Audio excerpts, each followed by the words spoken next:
The men called it the Rains of Hell. For 15 days, relentless rain fell across Okinawa. It flooded the battlefield, turning roads into rivers, filling foxholes with stagnant water, and crippling supply and communication lines. The Asato River overflowed its banks, disrupting movement and isolating units. All over the island, supply routes broke down. Yet despite the conditions, the advance continued. Having secured the north bank of the Asato, the 6th Marine Division moved into Naha. Street fighting began. Under the command of Lemuel C. Shepard Jr., Marines, many of them veterans of the Solomons, Marshalls, and Marianas, applied hard-earned experience in urban warfare. They moved methodically through the ruins, clearing buildings, eliminating sniper positions, destroying hidden enemy pockets.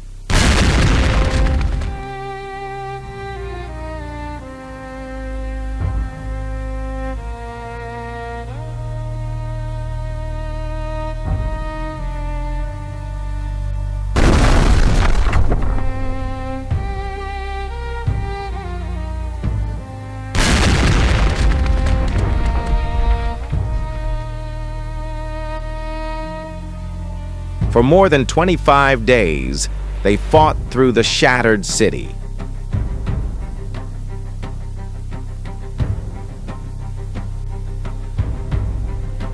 Before the war, Naha had been a thriving city of 65,000 people. Now, it was a graveyard.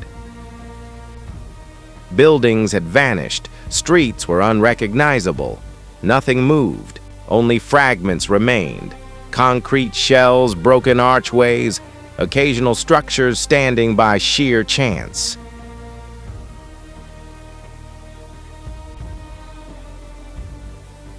Even churches against all odds still stood among the ruins.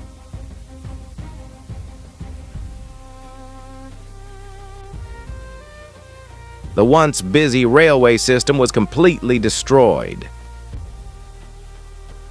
When Naha finally fell, Marines pushed beyond the city into the countryside to the south. Contact with the retreating Japanese forces was maintained. The Shuri line had become untenable.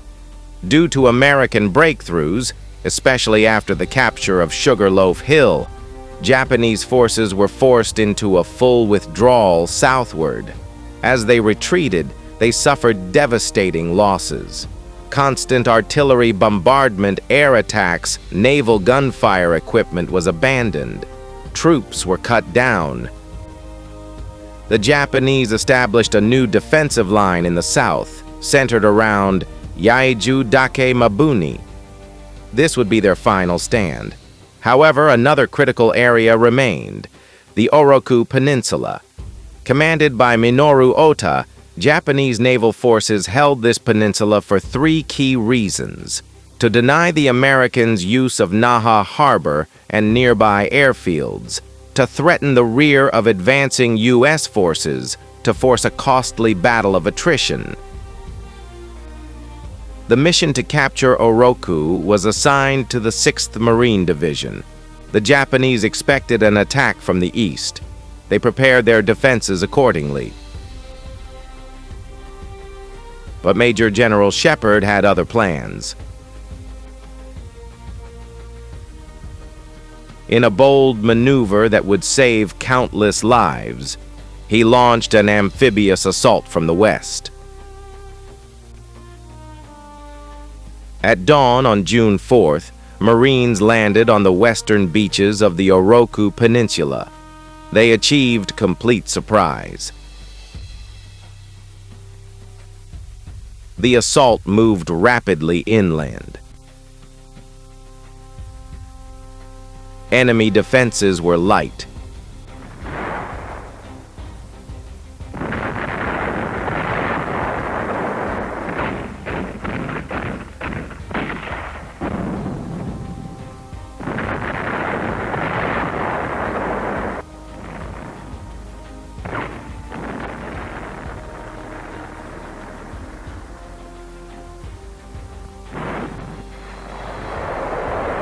As reinforcements poured ashore, the beachhead expanded.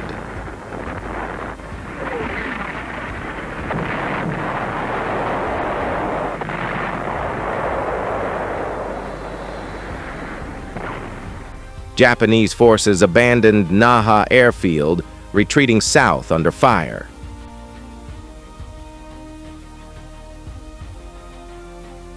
By June 4th, Marines had captured the airfield.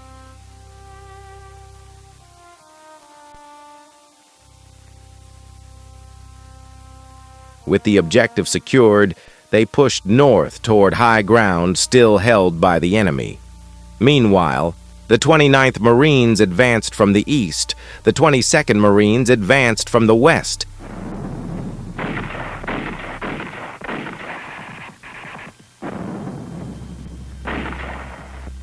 The Japanese were trapped. A large enemy force was compressed into a shrinking pocket, under attack from 3 directions. As before, the enemy relied on cave defenses. Each hill was fortified, interconnected, and heavily defended. One by one, these positions were destroyed.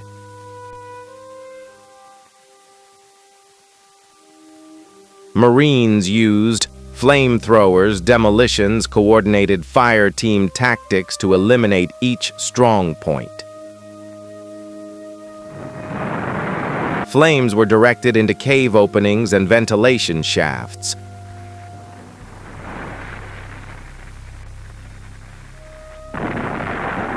Explosives sealed entrances. The Japanese fought back fiercely. Machine gun fire swept open ground. Casualties mounted. The enemy also relied heavily on mines.